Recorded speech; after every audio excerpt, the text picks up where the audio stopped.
Welcome to all in virtue physics classes. आज की class का टॉपिक है Lorentz transformation. Long answer type का यहाँ से क्वेश्चन आता है एग्जाम में। सबसे पहले क्वेश्चन देखो, state the postulate of special theory of relativity and derive Lorentz transformation equation for space time coordinate. Postulates of special theory of relativity के बारे में हम लास्ट लेक्चर के अंदर ऑलरेडी डिस्कस कर चुके हैं और इस लेक्चर का लिंक आपको डिस्क्रिप्शन बॉक्स के अंदर मिल जाएगा। आज का टारगेट क्या रहेगा, आपको फ्रेम ऑफ रेफरेंस के लिए स्पेस टाइम कोऑर्डिनेट्स के लिए ट्रांसफॉर्मेशन इक्वेशन डेराइव करनी है। ठीक है, करें शुरू।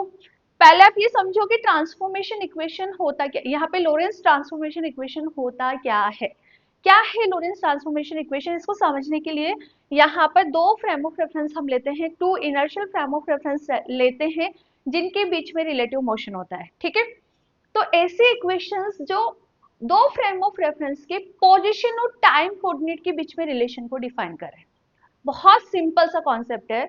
हमारे पास दो फ्रेम ऑफ रेफरेंस है, इनर्शियल फ्रेम ऑफ रेफरेंस की बात करेंगे और दोनों ही एक दूसरे के रिलेटिव मोशन में है। दैट टाइम उन फ्रेम ऑफ रेफरेंस की पोजीशन और टाइम कोऑर्डिनेट्स के बीच में जो रिलेशन डिफाइन करती है उन इक्वेशंस को ही हम लोरेंट्ज ट्रांसफॉर्मेशन इक्वेशंस बोलते हैं। ठीक है, तो सबसे पहले आप डिफाइन करो the set of equations which relates the space-time coordinates of two inertial frame of reference having relative motion between them। बात समझ आई? दो फ्रेम ऑफ रेफरेंस जो रिलेटिव मोशन में है, इनर्शियल है, उनके पोजीशन और टाइम कोऑर्डिनेट्स के बीच में जो इक्वेशंस रिलेशन डिफाइन करेगी उनको ही हम लोरेंट्ज ट्रांसफॉर्मेशन इक्वेशन बोलते हैं। ठीक है, तो इसके लिए हमने क्या करा है, सबसे पहले at T equal to zero time पे, मैं बात कर रही हूँ बेटा T equal to zero time पे दो फ्रेम ऑफ रेफरेंस हमने डिफाइन करे हैं। One is S and second is the S prime. ठीक है, T equal to zero time पे दोनों ही फ्रेम ऑफ रेफरेंस की ओरिजिन कोइंसिडेंट है, एक के ऊपर एक रखा हुआ है। कोइंसिडेंट का मतलब एक के ऊपर एक रखा हुआ है। तो देखो आप यहाँ पे मैंने ओ प्राइम दोनों एक ही पॉइंट पे डिफाइन करे। ठीक है, तो T equal to zero time पे जो एस एंड एस प्राइम हम दो इनिशियल फ्रेम ऑफ रेफरेंस लेके चल रहे हैं, तो दोनों के ओरिजिन क्या है, कोइंसिडेंट है। और एक ऑब्जर्वेशन पॉइंट पी हमने सेलेक्ट कर लिया और उसके कोऑर्डिनेट्स हमने डिफाइन कर दिए कि एस फ्रेम ऑफ रेफरेंस में कोऑर्डिनेट्स है X Y Z in time. यहाँ पर पोजीशन के साथ साथ टाइम कोऑर्डिनेट भी डिफाइन करना है। Similarly S prime frame of reference में इस ऑब्जर्वेशन पॉइंट के कोऑर्डिनेट्स हमने डिफाइन करे हैं X prime Y prime Z prime and T prime. ठीक है, नाउ अब हम बात करते हैं at time T. T equal to zero time पे तो हमने डिफाइन कर दिया। ठीक है, सो नाउ एट यहाँ पे लिखो, जहां पे आपको स्पेस दिख रहा है वहां पे लिख लो एट टाइम टी। ठीक है, at time T S prime frame of reference v velocity से along the x prime axis uniform v velocity से मूव करना स्टार्ट कर देता है। ठीक है, with relative to s frame of reference। now at time t s prime frame of reference moving with uniform v velocity along the x prime axis relative to s frame of reference। ठीक है, that time हमने एक point of observation लिया है। इस point of observation का s frame of reference के coordinate x y z t हमने define कर दिए और s prime frame of reference के coordinate हमने x prime y prime z prime t prime हमने define कर दिया। अब लॉरेंट्ज ट्रांसफॉर्मेशन इक्वेशन क्या बोलता है कि दो इनर्शियल फ्रेम ऑफ रेफरेंस एक दूसरे के रिलेटिव मोशन में हो, दैट टाइम दोनों फ्रेम ऑफ रेफरेंस के पोजीशन और टाइम कोऑर्डिनेट्स के बीच में जो इक्वेशन रिलेशन डिफाइन करेगी उसे ही हम लॉरेंट्ज ट्रांसफॉर्मेशन इक्वेशन बोलेंगे। तो आप यहाँ पर क्या समझ रहे हो कि हमने यहाँ पर नोटिस करा है कि S prime frame of reference X prime axis के अलोंग v वेलोसिटी से मूव कर रहा है, यूनिफॉर्म v वेलोसिटी से मूव कर रहा है। तो y equal to y prime ही हुआ ना, z इक्वल टू क्या हुआ z प्राइम। ठीक है, तो ये दो कोऑर्डिनेट्स के बीच में रिलेशन हमें पता लग गया। बट x और x प्राइम के बीच में क्या रिलेशन है, t और t प्राइम के बीच में क्या रिलेशन है, उसको तो हमें यहाँ पर डेराइव करना पड़ेगा। तो इस तरह से नेक्स्ट टारगेट क्या रहेगा, अब हमें यहाँ पे x प्राइम और t प्राइम का x और t से क्या रिलेशन है वो डेराइव करना है। तो इस तरह से हमारे पास ये चारों ही कोऑर्डिनेट्स के बीच में रिलेशन निकल कर आ जाएगा और इन इक्वेशंस को ही हम यहाँ पे लोरेंट्ज ट्रांसफॉर्मेशन इक्वेशन डिफाइन करेंगे। ठीक है, एग्जाम में कैसे लिख कर आना है, लॉन्ग आंसर टाइप में आता है, कंप्लीट थ्योरी एक्सप्लेन करनी है, इसके साथ साथ हमें डेरिवेशन भी सिंप्लीफाई करना है। क्या करोगे, पहले लोरेंट्ज ट्रांसफॉर्मेशन इक्वेशन क्या होती है इसको डिफाइन करोगे, उसके बाद ये मेंशन करोगे। Here we consider two frame of references as in S prime with the coordinates x, y, z, t and x prime, y prime, z prime, t prime। Okay, at t equal to 0 time the origins of both frame of reference coinciding to each other. ठीक है, ये diagram आपको बनाना है। at time t s prime frame of reference moving with uniform v velocity along the x prime axis, ठीक है, relative to s frame of reference। so हम क्या बोलेंगे, x प्राइम एक्सिस के अलोंग मूव कर रहा है तो y कोऑर्डिनेट्स और z कोऑर्डिनेट्स तो सेम है, so y equal to y prime and z equal to z prime. Now we calculate value of x prime and t prime. So basically यही से हमारा लोरेंस ट्रांसफॉर्मेशन का derivation start होता है। उसके लिए हम छोटा सा assumption लेके चलेंगे, उससे पहले आप ये कंप्लीट राइट डाउन कर लो क्योंकि मुझे इसको इरेज करना है। सो नाउ अब x प्राइम और t प्राइम की वैल्यू कैसे कैलकुलेट करें, उसको कैलकुलेट करने के लिए एक छोटा सा assumption हमें यहाँ पे कंसीडर करना है। हम ये अज्यूम करते हैं कि एक लाइट सोर्स है, वो ऑरिजिन ओ पे रखा हुआ है और इसकी वजह से स्फेरिकल वेवफ्रंट्स यहाँ पर निकल रहे हैं, ठीक है। इस लाइट सोर्स से जो लाइट निकल रही है उसका स्पीड दोनों ही फ्रेम ऑफ रेफरेंस में सेम है, दोनों ही फ्रेम ऑफ रेफरेंस में उसका स्पीड सेम है और हर एक डायरेक्शन में प्रोपोगेशन भी सेम है। तो हम दोनों फ्रेम ऑफ रेफरेंस के लिए velocity of light small C consider करके चलेंगे, ठीक है। सो इसको आप मेंशन करो, let us assume that a spherical wave light signals lives from O and the velocity of light in the both system is the same, so the speed of propagation is the same in all the direction, that is equal to small c। ये भी हमने define कर दिया किसके equal है, small c के equal है, ठीक है। अब किस टाइप के सिग्नल्स निकल रहे हैं, स्फेरिकल वेव फ्रंट, तो हम यहाँ पर स्फेरिकल वेव फ्रंट का इक्वेशन यूज में लेंगे which is the X square plus Y square plus Z square equal to D square, this is for S frame of reference, ठीक है। अब बेटा मैं यहाँ पे डी की बात करूँ तो हम कैलकुलेट कर सकते हैं ना, हमें लाइट का वेलोसिटी पता है c equal to D by T, यही होता है ना डिस्टेंस डिवाइड बाय टाइम। तो यहाँ से स्मॉल डी कितना निकल कर आ गया ct, तो यहाँ हमने डी की वैल्यू पुट कर दी, तो इक्वेशन क्या बना, X square plus Y square plus Z square equal to C square T square, this is for S frame of reference. Similarly for S prime frame of reference, बताओ क्या होगा, S prime frame of reference, X prime square y prime square plus z prime square equal to c square, velocity of light same है तो मैंने दोनों ही जगह c लिखा है and time coordinate is t prime and this is equation number 2, ठीक है। नेक्स्ट स्टेप हमें क्या करना है, इक्वेशन 1 में से इक्वेशन नंबर 2 को सब्सट्रैक्ट करना है, तो सब्सट्रैक्टिंग इक्वेशन 2 फ्रॉम 1, इक्वेशन 2 में से इक्वेशन 1 को माइनस करो, नीचे का नहीं दिख रहा होगा, थोड़ा सा इरेज कर रही हूं ऊपर का, देखो अब जैसे आप इसको इससे माइनस करोगे तो X square minus X prime square, Y square minus Y prime square, Z square minus Z prime square, ठीक है। और आरएचएस से आरएचएस माइनस होगा C square T square minus C square T prime square. And we know कि जो S prime है वो तो एक्स प्राइम एक्सिस के अलोंग मूव कर रहा है ना, तो y इक्वल टू तो y प्राइम था and z equal to z prime. तो जैसे ही हमने ये वैल्यू पुट करी तो देखो यहाँ पे X square minus X prime square plus Y square, ये कैंसिल आउट हो जाएगा, दोनों इक्वल है तो हम इसको भी माइनस का वाई स्क्वायर लिख लेते हैं बिकॉज दोनों इक्वल है, प्लस का जेड स्क्वायर, इसको भी हम जेड स्क्वायर लिख लेते हैं बिकॉज दोनों ही इक्वल है, this is equal to C square T square minus C square T prime square. जो कैंसिल आउट हो रहा है कैंसिल कर दो, ये इससे कैंसिल ये इससे कैंसिल, क्या हमारा सिंपल सा इक्वेशन निकल कर आ रहा है, एक्स स्क्वायर, इस टर्म को मैं इधर ले रही हूँ, ठीक है, दिस इज इक्वल टू इसको मैं इधर लेकर जा रही हूँ, एक्स प्राइम स्क्वायर माइनस का C square and T prime square and this is equation number 3। बताओ क्या यही क्वेश्चन आ रहा है अपना भी, यही आ रहा है ना, ठीक है। तो इस तरह से हमने सिंप्लीफाई करा तो हमारे पास भी यही आ रहा है। अब बेटा हमारा टारगेट है एक्स प्राइम और टी प्राइम पता करना। अब एक्स प्राइम को तो हम ऑलरेडी स्टडी कर चुके हैं by the Galilean transformation, chapter number 1, ठीक है।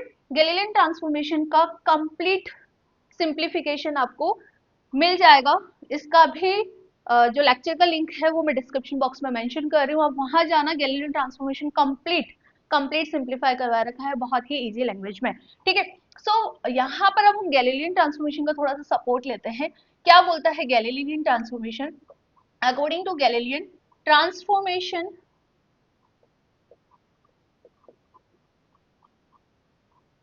x prime equal to x minus का vt, ठीक है। But here we use postulate, here we use postulates, ठीक है, special theory of postulates, so we modify we modify this, कैसे? By using a simple constant के।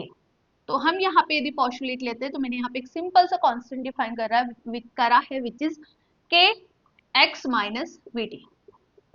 ठीक है, this is relation between x prime और x. कैसे निकाला है? डायरेक्ट हम गैलीलियन ट्रांसफॉर्मेशन वाली इक्वेशन को यहाँ पर यूज में ले रहे हैं। तो एक्स प्राइम इक्वल टू के x minus v T. Similarly हम यहाँ से ही एक्स का रिलेशन लेके देखो अब क्या करें, इक्वेशन नंबर 5 को इक्वेशन नंबर 6 में पुट कर दो। देखो एक्स प्राइम की वैल्यू हम पुट कर देंगे तो टी प्राइम का एक्सप्रेशन हमारे पास निकल कर आ जाएगा। Equation number 5 put in equation number 6, करो पुट। यदि हम इक्वेशन नंबर 6 के अंदर पुट करते हैं तो एक्स इक्वल टू के प्राइम, और ये वैल्यू है आपके पास के एक्स माइनस का V T plus we T prime. ठीक है, के प्राइम को अंदर मल्टीप्लाई करो, के प्राइम के एक्स माइनस वी टी, ठीक है, और के प्राइम वी टी प्राइम, ये एक्सप्रेशन बन रहा है। ठीक है, सो अब इसको और सिंप्लीफाई कर लेते हैं। कैसे सिंप्लीफाई करें? अंदर मल्टीप्लाई कर लेते हैं तो हमारे पास टर्म क्या आ जाएगी, के प्राइम एक्स माइनस के प्राइम वी टी प्लस के प्राइम वी टी प्राइम। अब मुझे तो क्या चाहिए, टी प्राइम चाहिए, तो ये वाली दोनों टर्म्स को भी हम इधर ले आते हैं। तो एक्स माइनस के प्राइम एक्स, ये प्लस का है तो इधर आएगा तो माइनस का होएगा। ठीक है, और ये माइनस का तो इधर आएगा तो प्लस का होएगा। के प्राइम वी टी, सिंपल सा मैथमेटिकल है यहाँ पे। ठीक है, so now the T prime कितना निकल कर आ रहा है, एक्स डिनोमिनेटर में ले जाओ के प्राइम वी को, माइनस का के प्राइम एक्स अपॉन के प्राइम वी को मैं डिनोमिनेटर में ले आई, प्लस का के प्राइम वी टी और के प्राइम वी को मैं डिनोमिनेटर में ले आई। ठीक है, तो इस तरह से टी प्राइम का एक्सप्रेशन ये बन रहा है। जो कैंसिल आउट हो रहा है कैंसिल कर दो, इसको मोर सिंप्लीफाई कर लेते हैं। करें इसको और सिंप्लीफाई, यहाँ तक लिख लो पहले, फिर क्योंकि मैं ऊपर का भी इरेज करूंगी। इसको और सिंप्लीफाई करते हैं तो टी प्राइम हमारे पास क्या निकल कर आएगा, एक्स अपॉन के प्राइम वी, ये है ही, यहाँ पे के प्राइम कैंसिल हो रहा है तो माइनस का K X upon V remaining term रहा, के प्राइम वी कैंसिल हो रहा है तो प्लस का के टी रहा। ठीक है, इसको सिंप्लीफाई करें, के टी, ठीक है, और प्लस एक्स बाय के प्राइम वी माइनस का के एक्स बाय वी। अब बेटा हम इसमें से क्या के एक्स बाय वी कॉमन ले सकते हैं? ले लो, के टी तो ऐसे रहने दो। ठीक है, माइनस का के एक्स बाय यदि वी में कॉमन लूँ तो यहाँ क्या बचा 1, और इस वाली टर्म से यदि हम कॉमन लेंगे तो प्लस, माइनस मैंने आगे कॉमन लिया है तो प्लस की जगह आएगा माइनस, एक्स बाय वी मैंने कॉमन लिया और के भी कॉमन लिया है तो मेरे पास क्या बचा, के है नहीं तो इसके डिनोमिनेटर में गया, एक्स बाय वी मैंने कॉमन निकाल दिया तो के प्राइम, ये मेरे पास टी की वैल्यू आ रही है, टी प्राइम की वैल्यू आ रही है। ठीक है, आगे हम इसको यूज में लेंगे तो पहले आप यहाँ साइड में लिख लो कि एक्स प्राइम कितना आ रहा है, के एक्स माइनस का वी टी, और टी प्राइम कितना आ रहा है, अब तो इसको इरेज कर देते हैं, जरूरत नहीं है अपने को। टी प्राइम आ रहा है अपना के टी माइनस के एक्स बाई वी, 1 - 1 अपॉन के प्राइम। ठीक है, यही आ रहा है, लिखो। अब देखो आगे हमें क्या करना है, हमने इक्वेशन नंबर 3 क्या निकाली थी, इक्वेशन नंबर 3 हमारी थी X square minus C square T square equal to X prime square C square T prime square, ये था ना। अब हम क्या करें, एक्स प्राइम और टी की वैल्यू, टी प्राइम की वैल्यू इस इक्वेशन के अंदर पुट कर दे। ये हमारा इक्वेशन नंबर 3 था। ठीक है, इसको आप इक्वेशन नंबर 5 दे दो। ठीक है, जो भी आपका चल रहा है मैं यहाँ पे इक्वेशन नंबर 5 दे रही हूँ, इसको 4 दे दो और इसको 5 दे दो। ठीक है, तो इक्वेशन नंबर 4 और 5 से हम एक्स प्राइम और टी प्राइम की वैल्यू यहाँ पे पुट कर दो और इसको सिंप्लीफाई कर दे, तो वहां से हमें क्या निकल कर आएगा, रिजल्ट क्या निकल कर आएगा, एक इक्वेशन निकल कर आएगी जो हमें बहुत हेल्पफुल रहेगी for the calculate value of के एंड के प्राइम, एक्स प्राइम और टी प्राइम। ठीक है, क्योंकि अभी हमने टी प्राइम कैलकुलेट तो कर लिया, के प्राइम की वैल्यू पता करके इसके अंदर पुट करो, उसके बाद कंप्लीट टी प्राइम निकल कर आएगा। एक्स प्राइम तो पता कर लिया, पर के की वैल्यू निकाल कर इसके अंदर पुट करो, तब आपको कंप्लीट एक्स प्राइम की वैल्यू यहाँ पे पता लगेगी अकॉर्डिंग टू लॉरेंस ट्रांसफॉर्मेशन। ठीक है, सो वी यूज, यहाँ पे लिखो, so we put x prime and T prime in equation number 3, put करो, एक्स स्क्वायर माइनस सी square T square, LHS side same है, एक्स प्राइम का स्क्वायर क्या होगा, k square x minus v t का whole square minus सी square, T prime का square ये value इसका square है, ध्यान रखना, तो होल स्क्वायर हम यहाँ पे यूज में लेंगे, कंप्लीट वैल्यू का मैंने होल स्क्वायर अप्लाई करा है। ठीक है, अब a माइनस बी का स्क्वायर, a माइनस बी का होल स्क्वायर क्या होता है, a square plus B square minus 2ab, इस वाली आइडेंटिटी से हम इन दोनों ही ब्रैकेट्स को ओपन कर लेते हैं। कैसे? एक्स स्क्वायर माइनस सी स्क्वायर टी स्क्वायर ये ऑलरेडी है, इसको आप करोगे X square plus V square T square minus 2x V T, इसको के स्क्वायर से भी हमने मल्टीप्लाई कर दिया, तो expression will be K square X square plus V square T square, इसको के स्क्वायर से मल्टीप्लाई कर दिया, माइनस 2x वी टी, इसको के स्क्वायर से हमने मल्टीप्लाई कर दिया। तीन टर्म तो हमारे पास ये आ रही है। इधर देखो अब सी स्क्वायर, अब यहाँ पर भी ए माइनस बी का होल स्क्वायर लगाओ, ए स्क्वायर मतलब K square T square plus B का स्क्वायर मतलब इस वाली टर्म का स्क्वायर, हमने ये कर दिया, ठीक है, माइनस 2ab, ये माइनस का 2ab। नाउ सी स्क्वायर से अब हमें इस टर्म तीनों ही टर्म्स को मल्टीप्लाई करना है। नेक्स्ट स्टेप में हम क्या कर रहे हैं, जो आरएचएस साइड टर्म है उन सबको हम एलएचएस साइड शिफ्ट कर रहे हैं। कैसे?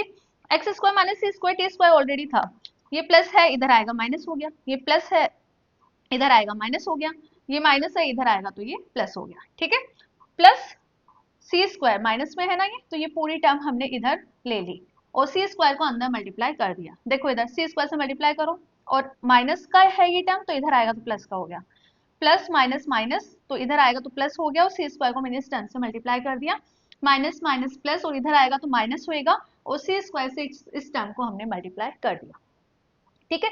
अब क्या करना है, अब इन टर्म में से जहां जहां एक्स स्क्वायर आ रहा है ना, सबसे पहले हमने एक्स स्क्वायर वाली टर्म्स को लिखा है। कैसे? एक तो ये टर्म रहेगी, ठीक है, तो 1 रह गया, एक ये टर्म रही, यहाँ पे भी एक्स स्क्वायर तो माइनस का के स्क्वायर रह गया, ठीक है, यहाँ पे भी एक्स स्क्वायर है तो मैंने एक्स स्क्वायर कॉमन लिया तो केवल ये वाली टर्म्स रह गई, ठीक है। Similarly in the next step 2xt common लिया है, जहां जहां 2xt कॉमन आ रहा है उन टर्म्स को हमने यहाँ पे साथ में लिख दिया। कैसे? यहाँ पे देखो 2x यदि कॉमन लोगे तो रिमेनिंग टर्म इज वी के स्क्वायर माइनस माइनस, अब सर्च आउट करो ये रहा 2xt इसमें भी है तो हमने कॉमन लिया और ये टर्म लिख दी, जो रिमेनिंग टर्म्स थी उसमें से माइनस का टी स्क्वायर कॉमन लिया लाइक दैट इसमें से, ठीक है, तो रिमेनिंग टर्म इज के स्क्वायर वी स्क्वायर। सिमिलरली यहाँ पे टी स्क्वायर कॉमन लोगे तो क्या बचा आपका सी स्क्वायर, ये रहा सी स्क्वायर, ठीक है, और एक और टर्म है, देखो कहाँ है, सर्च आउट करो सर्च आउट करो सर्च आउट करो, हमने ये करी सर्च आउट करी तो ये वैल्यू ये आ गई और एक ये वैल्यू, तो यहाँ पे K square C square equal to 0। So now आप क्या करेंगे, ये हमारा सिंपल सा एक्सप्रेशन निकल कर आ गया। एक बार हम ये कांस्टेंट वाली टर्म्स को 0 के इक्वल पुट कर देंगे, एक बार इस वाली टर्म को 0 के इक्वल पुट कर देंगे और इनको सिंप्लीफाई कर लेंगे। इन दोनों इक्वेशंस को हम फिर सिंप्लीफाई करेंगे तो के और के प्राइम निकल कर आ जाएगा और के और के प्राइम यहाँ पे पुट करोगे तो एक्स प्राइम और टी प्राइम निकल कर आ जाएगा, जो कि आपका टारगेट था लॉरेंस ट्रांसफॉर्मेशन का। तो यहाँ तक लिखो, फिर मैं इसको इरेज करूंगी, आगे बताती हूँ क्या करना है। देखो अब हम क्या करें, ये जो कांस्टेंट वाला टर्म है इसको 0 के इक्वल पुट कर देता है, तो equating the constant term equal to 0, c square plus k square v square minus C square k square equal to हमने 0 पुट करा है, ठीक है। अब इस एक्सप्रेशन में माइनस का के स्क्वायर मैंने कॉमन लिया तो remaining term is C square minus का वी स्क्वायर और आगे वाला सी स्क्वायर अपना वैसा का वैसा, क्यों? बिकॉज यहाँ से हम के की वैल्यू निकाल लेंगे। के क्या आएगा, इस टर्म को इधर लेकर आओ और के का एक्सप्रेशन बनेगा c square divide by C square minus का वी स्क्वायर, ये जो सी स्क्वायर है और डिनोमिनेटर में सी स्क्वायर माइनस का वी स्क्वायर है, ठीक है, ऊपर नीचे सी स्क्वायर से डिवाइड कर दो, ऊपर सी स्क्वायर से डिवाइड करोगे तो 1, नीचे सी स्क्वायर से डिवाइड करोगे तो आपका एक्सप्रेशन क्या बनेगा, यहाँ पे देखो गलती करी हमने, यहाँ पर है आपका सी स्क्वायर और यहाँ पर है आपका वी स्क्वायर, ठीक है, सी स्क्वायर से डिवाइड करोगे तो 1 minus V square upon C square, this is value of K square, तो के कितना आएगा, दोनों तरफ हम क्या करें स्क्वायर हटा दें, तो यहाँ से हमने स्क्वायर हटाया तो के की वैल्यू कितनी आ रही है, under root 1 upon 1 minus V square, it's divide by C square, this is equation number 7, ठीक है। अब ये तो हमें के पता लगा है, अभी तो हमें क्या निकालना है, के प्राइम भी पता करना है। अब के प्राइम कैसे कैलकुलेट करें, के प्राइम को कैलकुलेट करने के लिए हम 2xt की जो टर्म है इसको 0 के इक्वल पुट कर देते हैं, तो 2xt का टर्म ये रहा, इसको हमने क्या करा है 0 के इक्वल पुट करा है, यहाँ पे करेक्शन करना, ठीक है। सो नाउ इस एक्सप्रेशन में हमें क्या करना है, के की वैल्यू पुट करके सिंप्लीफाई करना है। लॉन्ग आंसर टाइप में क्वेश्चन आता है तो कंप्लीट इस तरह से आप इसको और सिंप्लीफाई करने बैठोगे तो बहुत टाइम टेकन हो जाएगा, तो आपको बस इतना ध्यान रखना है कि जैसे हम के की वैल्यू यहाँ पे पुट करेंगे तो के प्राइम की वैल्यू के की वैल्यू सेम आती है, which is under root 1 upon 1 minus V square upon C square, याद रहेगा, ठीक है। तो इस तरह से के और के प्राइम हमें पता लग गया, तो एक्स प्राइम बताओ, ex prime equation number 4 from equation number 4, from equation number 4 ex prime क्या है आपका के x minus v T, put the value of के, पुट द वैल्यू ऑफ के, पुट करो, जैसे हमने वैल्यू पुट करी तो एक्स प्राइम मेरे पास कितना आ गया x माइनस वी टी, और इसकी वैल्यू में पुट करूंगी it's multiply by 1, it's divide by 1 minus V square upon C square, ठीक है। तो इस तरह से एक्स प्राइम हमने यहाँ पे कैलकुलेट कर लिया है। So now the target is, अभी तो टी प्राइम कैलकुलेट करना है। तो टी प्राइम कैसे कैलकुलेट करें? इक्वेशन नंबर 5 के अंदर आप के और के प्राइम की वैल्यू पुट कर दो। जैसे ही आप के और के प्राइम की वैल्यू पुट करोगे तो आपका टी प्राइम का एक्सप्रेशन निकल कर आएगा T minus X V upon √1 minus V square upon C square. इसको भी हम कंप्लीट यहाँ पर सिंप्लीफाई नहीं कर रहे हैं। तो इस तरह से आपके पास लोरेंस ट्रांसफॉर्मेशन इक्वेशन का क्या सेट निकल कर आ रहा है, इसको लिख लो। So the Lorentz transformation equation, Lorentz transformation equations क्या क्या आई है? एक्स प्राइम हमारा निकल कर आ रहा है एक्स माइनस का V T, it's divide by √1 minus V square upon C square.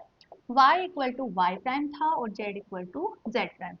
And T prime कितना निकल कर आ रहा है? T prime equal to T minus X V, it's divide by √1 minus V square upon C square. ठीक है, ये हमने निकाला है एक्स प्राइम का रिलेशन। सिमिलरली हम इसको इस तरह से भी डिफाइन कर सकते हैं, x equal to X prime, minus की जगह प्लस और t की जगह हमने क्या रखा है? t प्राइम, और डिनोमिनेटर में सेम वैसा का वैसा। y equal to Y prime, z equal to Z prime, and t कितना आ जाएगा आपका? t प्राइम माइनस की जगह plus ex prime v, it's divide by denominator में वैल्यू सेम। तो इस तरह से हमने एक्स प्राइम के फॉर्म में लॉरेंस ट्रांसफॉर्मेशन इक्वेशन को लिखा है और एक्स की फॉर्म में लिखा है। कैसे लिखा है? वही इक्वेशन है, मैंने कोऑर्डिनेट्स को रिवर्ट करके और जो न्यूमरेटर था उसमें माइनस को प्लस साइन में कन्वर्ट करा है। तो इस तरह से लॉरेंस ट्रांसफॉर्मेशन इक्वेशंस यहाँ पर दो इनर्शियल फ्रेम ऑफ रेफरेंस जो रिलेटिव मोशन में होता है उनके पोजीशन और टाइम कोऑर्डिनेट्स के बीच में रिलेशन को डिफाइन करते